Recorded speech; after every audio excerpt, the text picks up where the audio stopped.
Ladies and gentlemen, boys and girls, and everybody in between, welcome to another episode of the Chaps Chat Cats. My name is Jake, and I'm joined in the virtual studio by the one and only Mr. Johnny Larkin. How are you, Johnny? Yeah, pretty good. Pretty good on this interesting day. Started off pretty cool, but warmed up quite a bit today. How about yourself? How are you going? I'm excellent.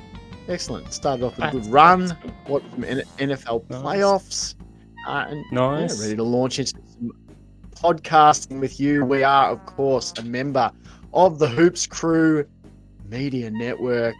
Make sure you're following on Instagram, Facebook, Twitter, YouTube, Spotify, all of those things. And if you want that extra goodness, make sure you go on over and subscribe to the Patreon.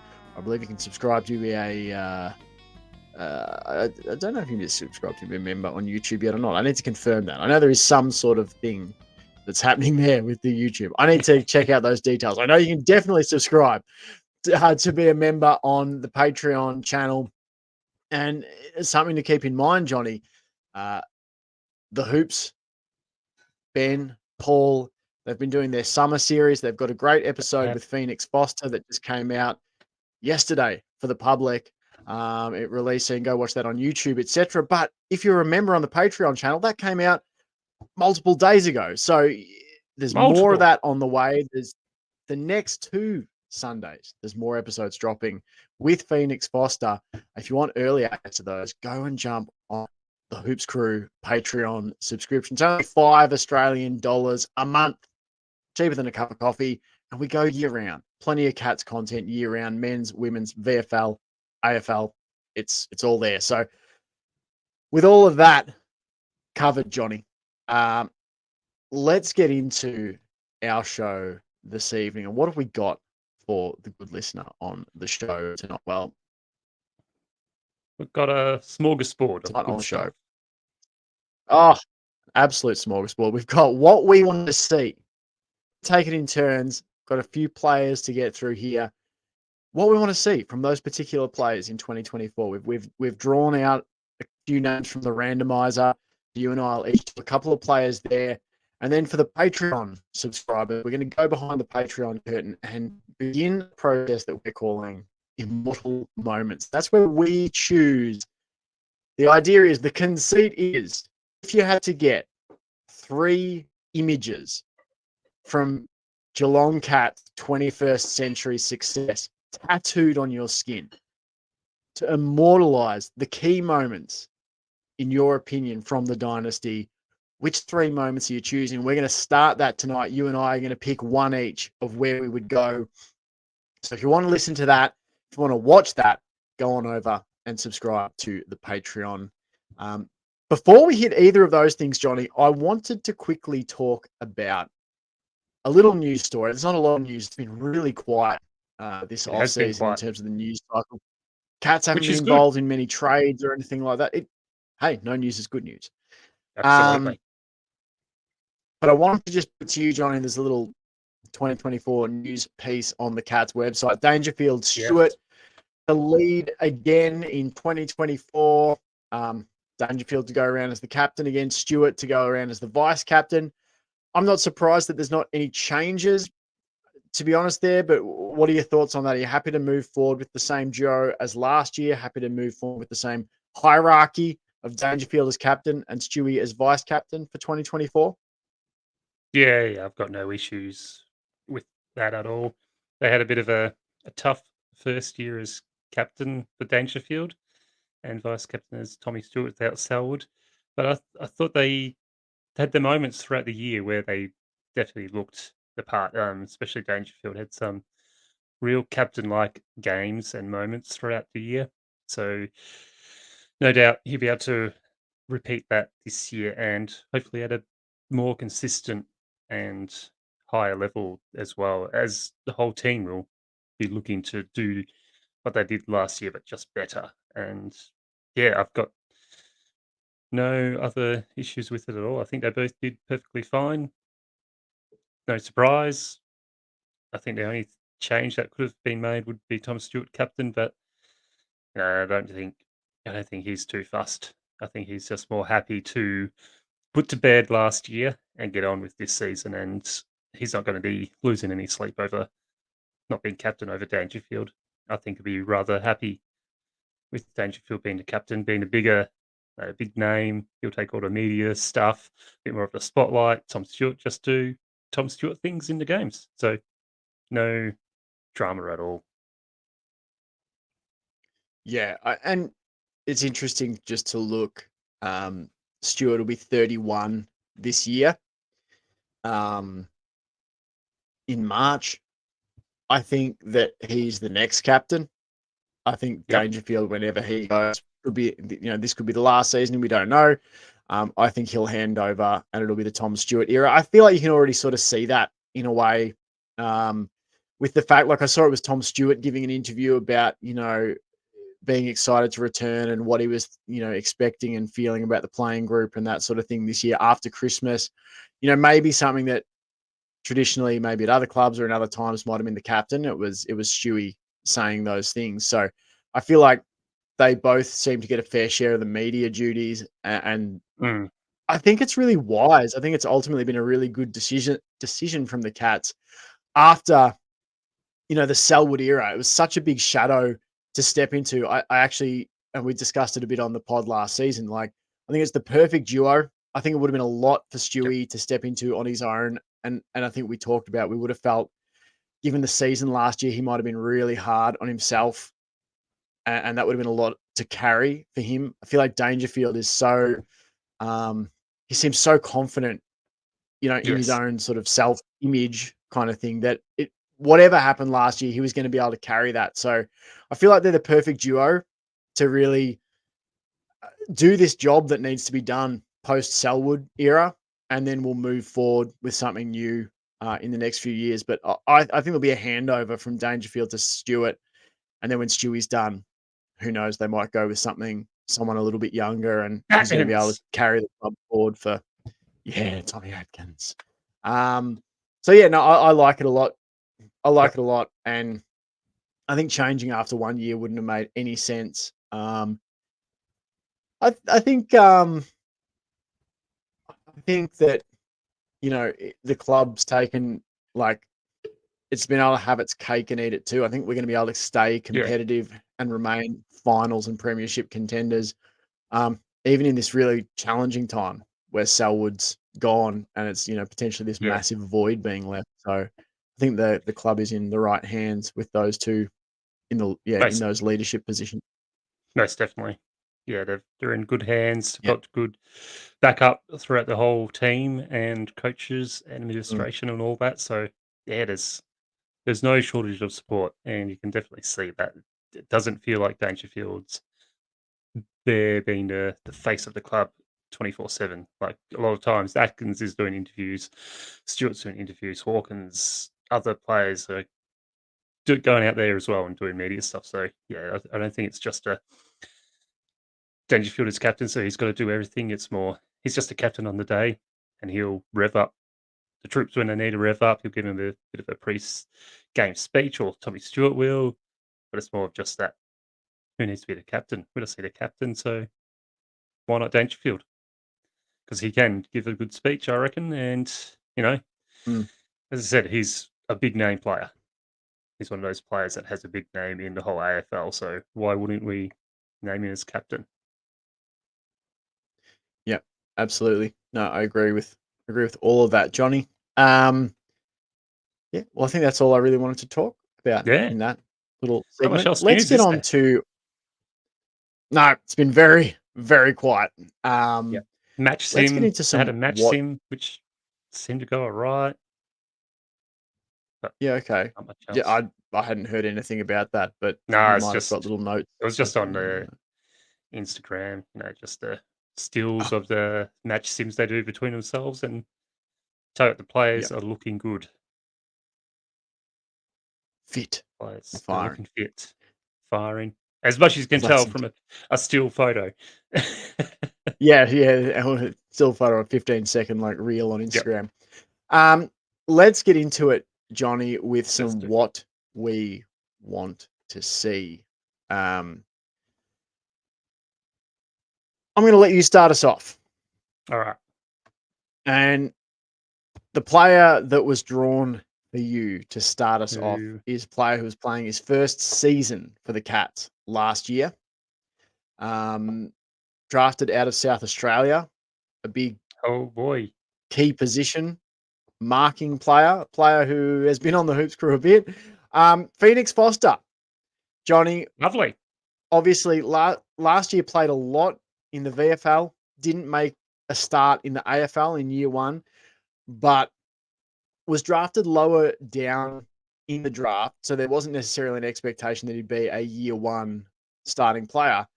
Started up forward, had some success there, then was moved down back, sort of played half and half, really. If you look at the season in the VFL, played half up forward, half down back.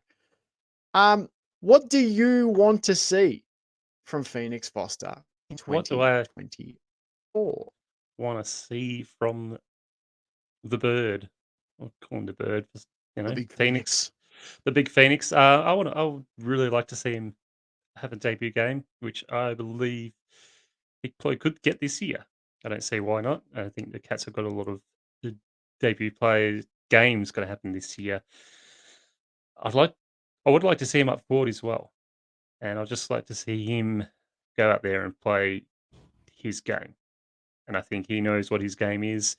You know, we've had him on the Chaps before, and he's very friendly, easy, chill guy. Seems like he'll make friends like that, and but also seems very serious and focused about his football and what he wants to do at the Cats. And I think if when he gets his first game, I think it could go either two ways. He either could have a really good, fun time, and hopefully kick a goal or take some really good marks in defense, intercepting marks or tackles or whatever, or like what happens to a lot of players on the first game, not do much, just that get that experience. But yeah, I think just getting that exposure would be really good for him this season. Because I feel like he felt like he was close last year to getting a debut game. Unfortunately, it didn't happen with the season going the way it did, I guess. But I reckon this could be his year. He's looking good. He's looking fit, looking strong. Um, yeah, I just want to see him continue what he's doing now, put his best foot forward, and hopefully get on the pitch and just do what he knows what he needs to do. And I think he can. And yeah, as I said, I would like to see him up forward and kick good bag of goals for the Cats at some point. But it's tough to say. Tough to say because I haven't watched much of the VFL. Haven't seen what he's really Mm, like. But what I hear from you and other people is that he is a good high blind mark, good, pretty accurate kick. mm. Love that kick from outside 50. I think if he does that in one of these games this year or next year or whatever, he'll become a fan favorite pretty fast. If he isn't already, I feel like he could be a fan favorite already. The way he's the outward projection of himself, just such a friendly, Mm. easygoing guy, and someone who generally just looks like he's having a fantastic time no matter what he's doing. And a great name too. I think that's the key to becoming Yes, both a fan favorite and a cult hero is to have a great name. Phoenix Foster. I you can't think really get much better. we did pitch the idea of the Order of the Phoenix. I think maybe if the Yeah, Carlton draft or whatever could get onto some the Order of the Phoenix t-shirts. Don't know how that goes with the old copyright thing, but yes, I'm in agreement with you. I'd love to see him debut at AFL level. I'm basically happy to trust like him and the coaches as to where they think his skill set yeah, is best deployed. I think it's really interesting to think about like what the future of our forward line looks like with Hawkins like at the end of his career, you would imagine, getting towards it. Um, Not that I'm trying to shuffle him off, but more just going, hey, there's going to be a reality soon. It was hard to imagine a reality without Selwood. Well, there is going to be a reality without Hawkins as well. Um, and likewise, in the next 4, 5 seasons, there'll be a reality without Cameron as well. So you're really wanting to see some of those youngsters coming through. We've talked about Ollie Henry, having such a brilliant start to his career at the Cattery last year. But so I think Phoenix Foster's like in that mix, but I have to say, like, watching him down back last year, I could see the way in which at least the VFL team was looking to utilize his skill set. So he's a big, tall player, can pluck a mark, but something that sort of, I think, I don't know, maybe people listening or watching might not know is his kicking. Um, if you can get a chance to go back and have a look at some of the games in the second half of the season where he's playing down back, he just unleashes some of the longest kicks you will ever see. Now, there's a goal against Richmond that he kicks. I think that was in round 8 or 11, I can't remember, of the VFL season, Great which is goal. outside 50, and it goes through, like, 2/3 of the post up into a breeze, kind of like he just absolutely hoofs it. But he was And in the long delivering these sleeves. raking the long sleeves and long socks. That's 2 big Yep, fashion. I think Phoenix Foster's a bit of a fashion icon, to be honest. Like, he's rocking both the long sleeves and the long socks. He looks like he's dressed to play in the early 1900s, maybe late yep. 1800s, which is, Massive ticks fantastic. from Yeah. us. He just In needs fact, maybe to grow a moustache, great point. Great point. Maybe I he needs to reckon. talk to Zach Tui about the finer points of Mm, growing a mo. absolutely. A There you big go, curly Phoenix sort of Foster. thing is what you're thinking? Yeah, yeah, yeah. Yeah, something like that. Big Like curly the mustache. old-fashioned moustaches that go down, like Yeah. the half handlebar. And if Foster, if you're Yes. listening, definitely give that a go. That'd be fantastic. I think it will Definitely give give it a the crack. look will be complete. The long sleeve, long socks, moustache. Oh, you'll be an absolute charming prince And with all that going on. and if you and if you can't grow one, and, like, this is the thing, Yeah, like, not everyone can. I can't grow the world's best mustache, I've gotta say. I grow a fairly long just beard, but the mustache, doesn't fill out as I would like it to. My my thing would be, you've got one of the best, like, you've got a Hall of Fame mustache grower in the club right now in Tui. yep, Before he hangs up the boots, what really needs to happen, one off season, I think he needs to grow one, and then they need to transplant that onto Phoenix Foster's upper lip. I think a mustache absolutely. transplant at some point, would be fantastic. And then with the There you long go, sleeves and Tui. long sock, we're really cooking. Yeah, There you there's go. a little Get onto project for you. Tui, Phoenix. I hope you're listening. If you Yeah, are, go to Tui and say, "What's your tip for growing a moustache?" If you can't grow one, moustache transplant.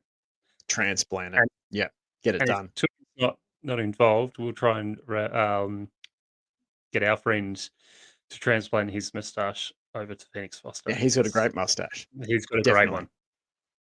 Definitely. I think, yeah, so to get back to the footy side of it, even though I think we really hit the most important part, which is the mustache and the fashion, Absolutely. is obviously, Obvious. because you should get fined if you don't wear your socks up, by the way, on a footy field. I Enough of these agree. fines for, like, high hits and stuff. It should only be fines for wearing your socks pulled down. I think it's interesting.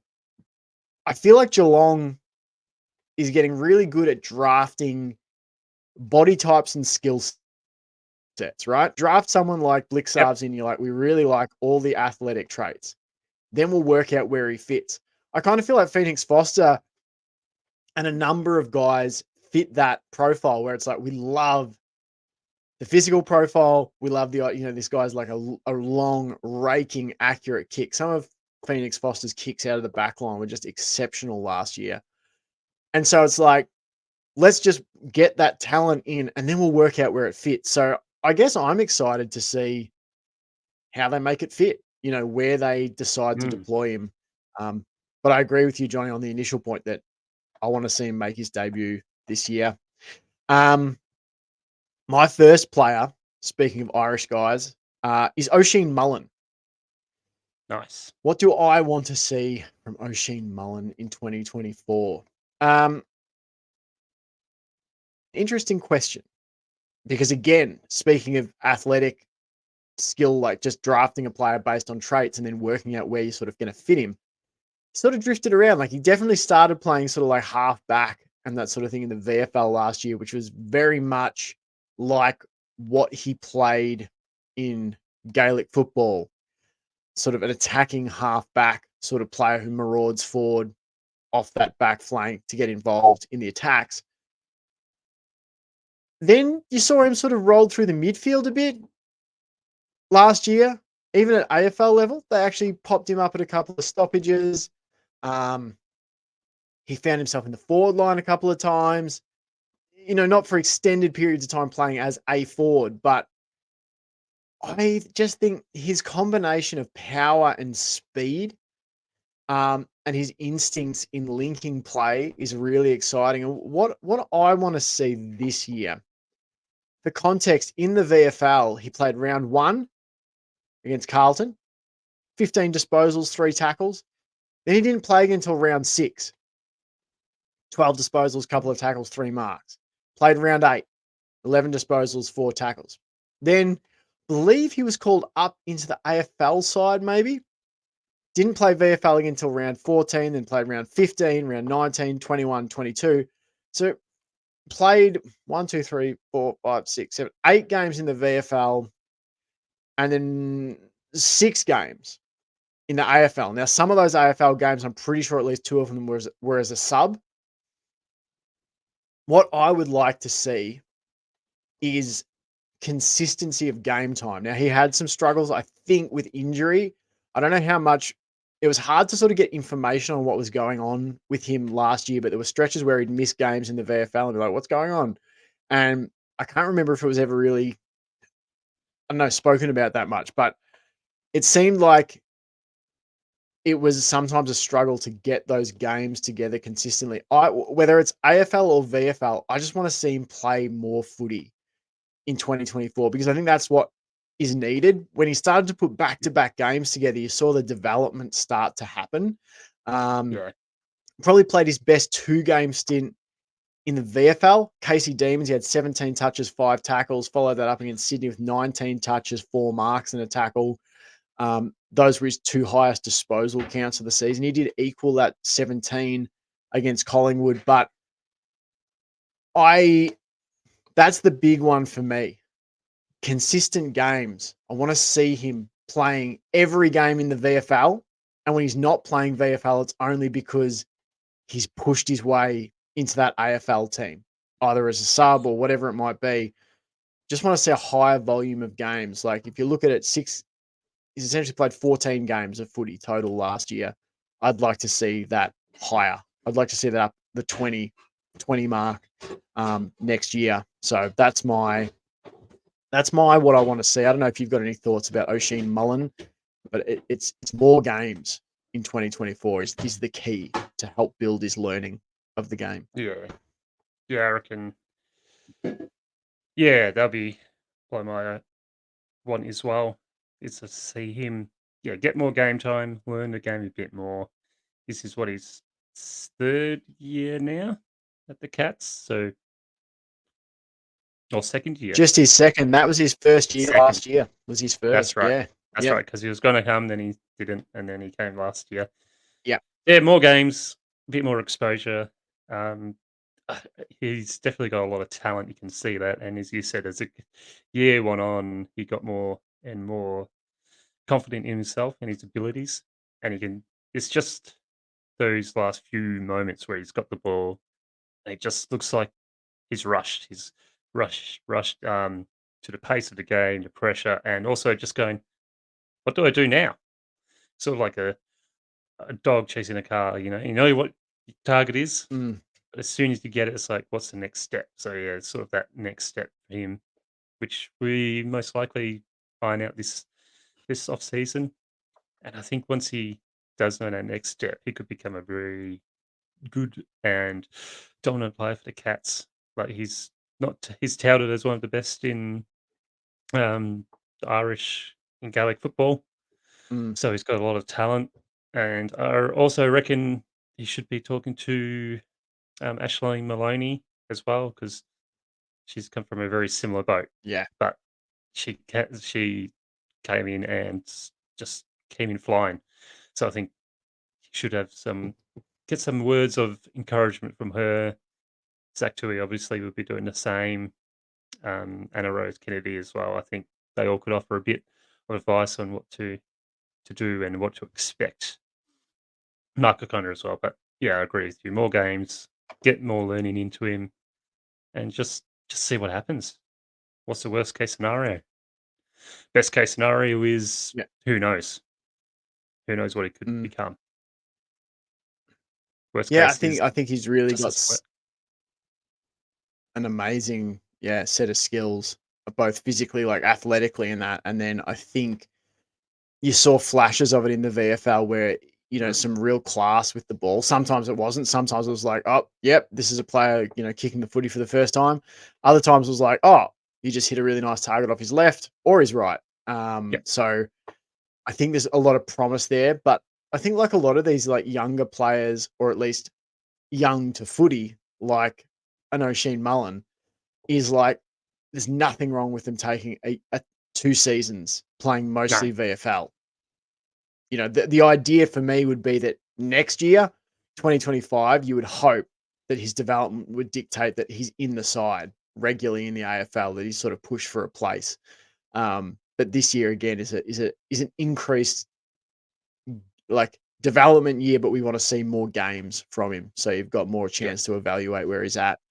All right, Who do Johnny, I your have next next? one, you've got a young midfielder, a young blonde Cats midfielder, Ooh, Mitch Nevitt, who is coming into his third season, I believe, at the club. He's 20 years old. Um, Played his first game for the Cats in 2022, so I think that was his first year. It was 2022. Played 2 games in 2022, played 8 games in 2023. What do you want to see from Mitch Nevitt? well, pretty similar to O'Sheen Mullen, but I reckon Mitch Nevitt could get a few more games in the senior side and just get that experience, get that exposure, get that body up to this, a bit more stronger, a bit more built up, which I believe he is doing. And the games he played last year, we were at the Bulldogs game when he was playing, and he had a really impressive game. I believe he got some high votes from us. Really impressive that I've got game. his So numbers if you like for that game. bring it up, bring it He up. had he so yeah, against the Dogs in that win, he had 17 disposals, 7 tackles, a couple of clearances, 5 inside 50s, and he kicked a goal. And if you remember, that goal was on the halftime siren, Yes, slotted a set shot, important goal. and also had 2 goal assists. Yeah. So if we go by those numbers, that's a pretty good launching pad for this young guy. He definitely showed he's got the skill, he's got talent, can take it up to some of the best midfielders in the game in Bontempelli and Liberatore. Um, if he's got 17 disposals, a couple of clearances, a goal against the guys like that, he's going to do pretty well. And it's just a matter of fact of getting back to that standard week in, week out. And the only way he's going to be able to do that is getting more games into him, get to the coalface a lot more, put his body on the line a bit more, which, I think he can do. We've seen that last year where he can get into that coalface pretty quickly and hard and dish out a good ball. So I reckon he just needs to do what he's doing at the moment, and I just want to similar to Oshie. I just want to see him play more games, be that VFL or in the AFL. Hopefully AFL. I'd like to see him play maybe like 10, 12 games of the AFL this year. Just, each year increase it a little bit. And I think the Cats can do that. He'll become a very stable and excellent player for the Cats. And, you know, midfielders, they're getting a bit older for the Cats. Cam Guthrie's not a spring chicken. Dangerfield as well. We've got some young, promising talents like Nevitt, Jai Clark, um, Bose as well, Tanner Bruin. So there's a little bit of competition at the moment, but I also feel like in the next few years, if he continues to build, he'll be in a spot where he can stay in the team every single week. It's just a matter of fact getting there now, which you can only do by playing more games. So yeah, more games for Nevitt.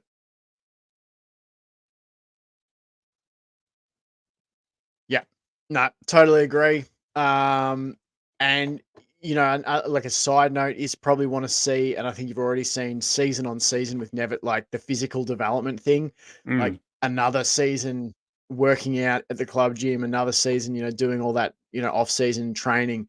He just keeps adding a little bit of that requisite like bulk to his frame.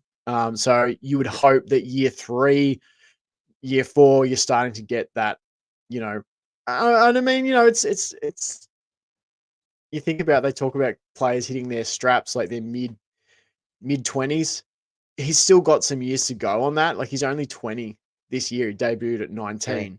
Um, but I think you'd want him to start really pushing for that spot. I thought it was one of a really interesting to me end to his season, right? So to start with in the VFL last year, I'm just trying to look back through his numbers in the VFL. I'm just reading a So quick he played article what the first? on him. Yeah, go for it.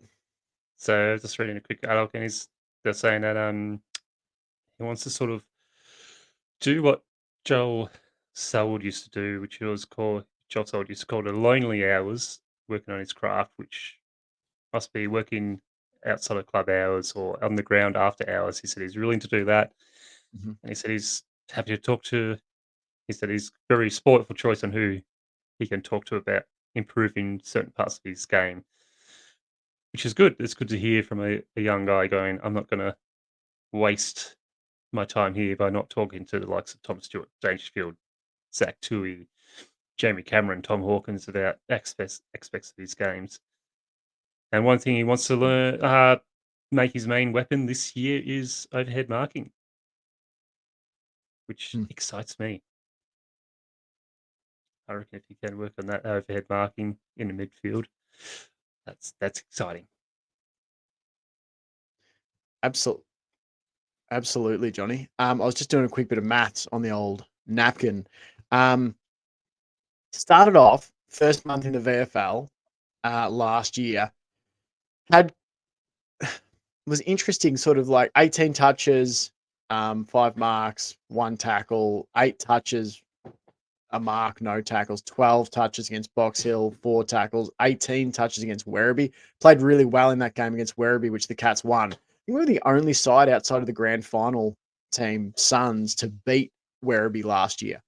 Um, had 18 touches, 8 marks, 4 tackles, and kicked a goal. And if I remember correctly, he had a great defensive effort to save a goal late, either in the first quarter or just near half time in that game. Then he came into the AFL side for a slew of games. He was in where was he?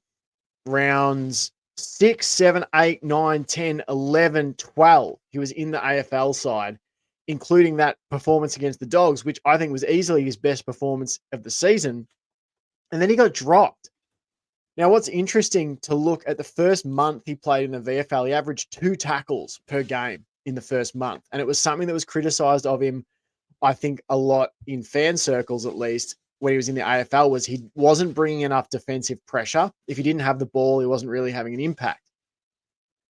If you look at the next part of his VFL season, he played another 9 games after he got dropped from the AFL side, had 60 tackles in 9 games. So he averaged 6 tackles, bit over 6 tackles per game after that. So tripled his defensive tackling efforts on what he had in the first month. And I think that is an area that's really important for him, like earning and keeping his place, is being able to, we talk about it all the time on the pod, is like you have to have 2 strings to your bow. It's not good enough to just be damaging when you have the ball.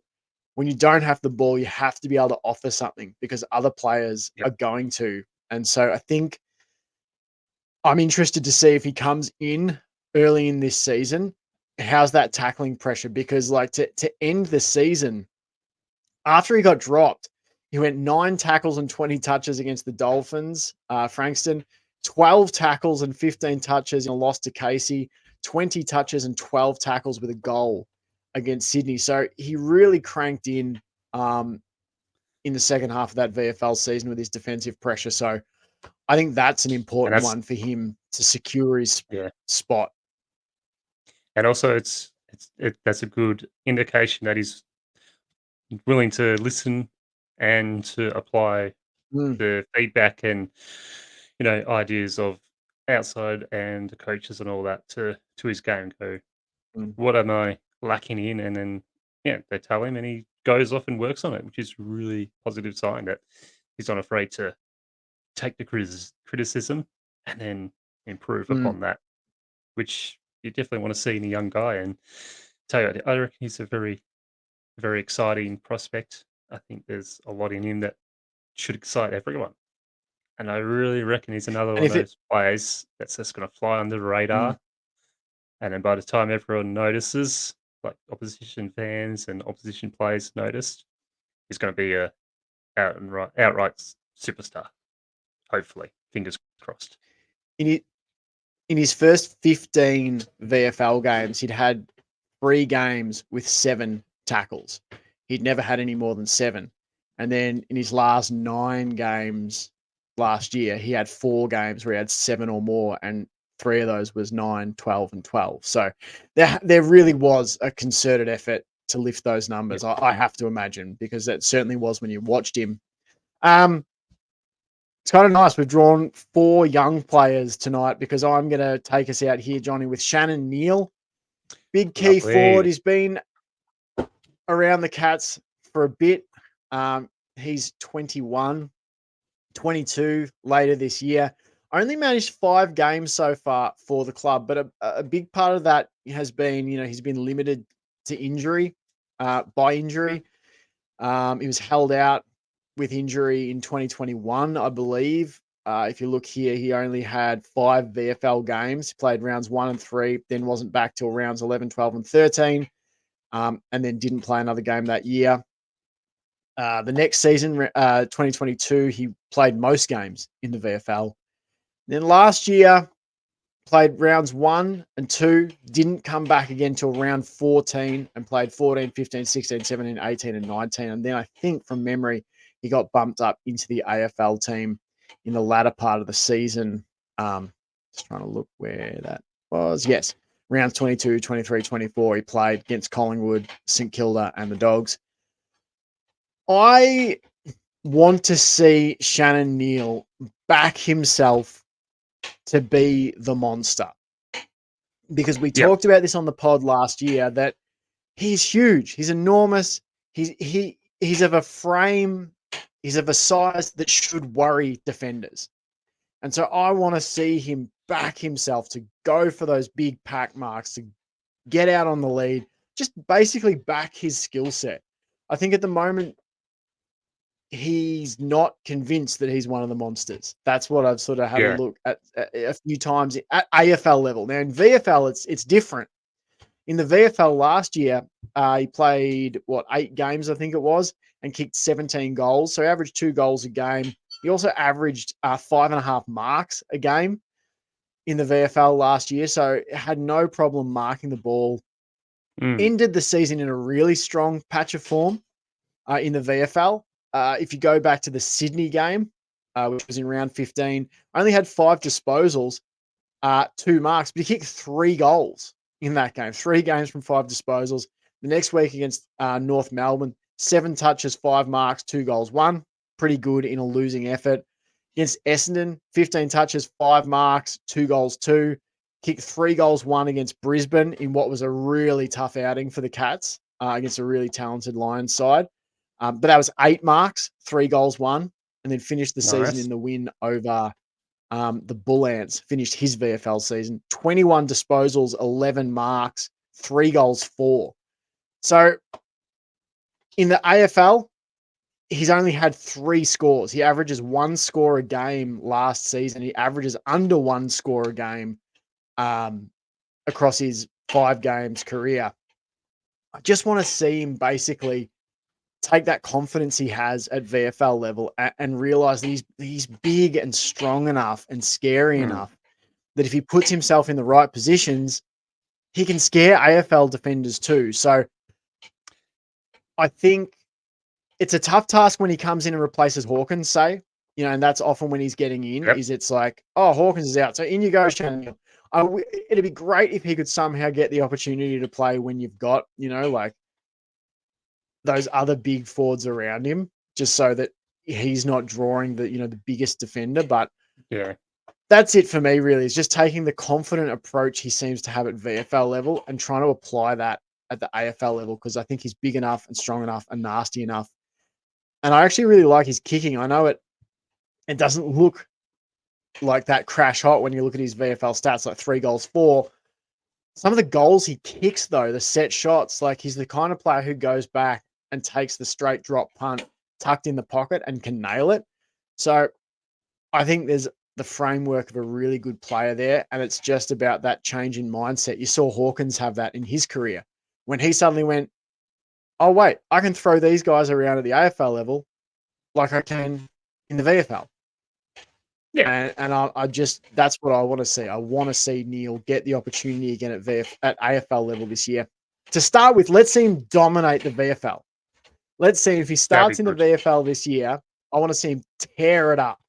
3 goals a game, or 2.5, 3 goals a game across the first month. That'd be awesome to see. And just then he can feel really, really confident going into the AFL. Yeah, it's the same. Just to see that confidence in the AFL would be really good. As you just saying, he looked a bit lost in the AFL and sort of a bit timid, like he was going to get in the way of Cameron Hawkins or Gary Rowan or Ollie Henry, and he's not going to get in the way because they're not going to crash into him on purpose or by accident. They're pretty clever and intelligent players. He's just got to get over the fact that he does belong in that side when he does get picked for that AFL side. He just needs to get that in his head, going, "Yep, I do belong here. This is my time." And I'm same with you. If he gets in his head that he belongs in the team when they pick him, he'll get that confidence in himself, and then he could really dominate and just hopefully kick bags of goals for the Cats and be another spearhead for the Cats with when Hawkins and Cameron do retire alongside Rowan. I still think Ollie Henry could become the main target, the spearhead, just because he's that little bit further developed, a little bit more confident in himself, a bit more willing to go for those big marks. But I tell you what, if Shannon Neal can get that confidence behind his game that he should have, he definitely should have it. He's just got to get in his head that I do belong in this really good, powerful forward line. He could become a beast. And it could also just be not confidence in his body. That hasn't put enough muscle on it. He could get hurt or broken or probably not hurt or broke, but get knocked around a bit too easy at the moment. But if he builds on that But it muscle, comes from that. there's not Yeah. many people are going to be able to knock And him around. And I get that too, like when a young player's been injured too, Yeah, like it that's can another take a thing. while to feel like I'm going to be okay. Like I can Yeah. trust that that's not going to happen again, or that I've just got to trust that I'm going to play really well until it, like, injury does tend to rear its head a Mm. few times across careers. But like, Especially hopefully he's ball just players. able to put that out of his mind. Yeah. But I I was agree. just I doing think the quick math again, Johnny's. Yeah, you go. I was just going to say, I agree with you with that VFL. Just get him in the VFL for a few games at the start of the year, get that confidence in his body, in himself, and then chuck him in the AFL and see what happens. So here's a little goal kicking stat for you. He kicked 3 or more goals in 5 games in his first 23 VFL appearances. He kicked 3 or more goals in 3 of his last 5 games last season. So that's pretty impressive. Five That's pretty times of 3 impressive. or more in his first 23, 3 times of 3 or more in his last 5. So I like that. And he did I seem like to be that. feeling much more confident at the end of last year. Yeah. With his marking and that sort of thing. So let's hope that last month in the VFL is what translates this year in the AFL. All right, that is all we have time for on the show, for the public part of the show tonight. Make sure, as we said at the start of the program, go and follow us: Twitter, Facebook, Instagram, YouTube, Spotify, Patreon. We are part of the Hoops Crew Media Network, and if you would like to come behind the Patreon curtain with us now as we talk about two of our immortal moments, go and subscribe to the Patreon. The Hoops Crew on Patreon, it's $5 Australian per month. You get extended podcasts, you get early access to a bunch of episodes. As I said, those summer series pods that the lads have been recording with Phoenix Foster, there's one of those that's now up available publicly if you want a taste of that on YouTube. But there's two more that are sitting there for Patreon subscribers that are going to get early released before they hit YouTube. So if you want to do all that, go and subscribe on the Patreon. Thanks so much for watching. Thanks so much for listening. We appreciate your support. And until next time, go Cats! Go Cats!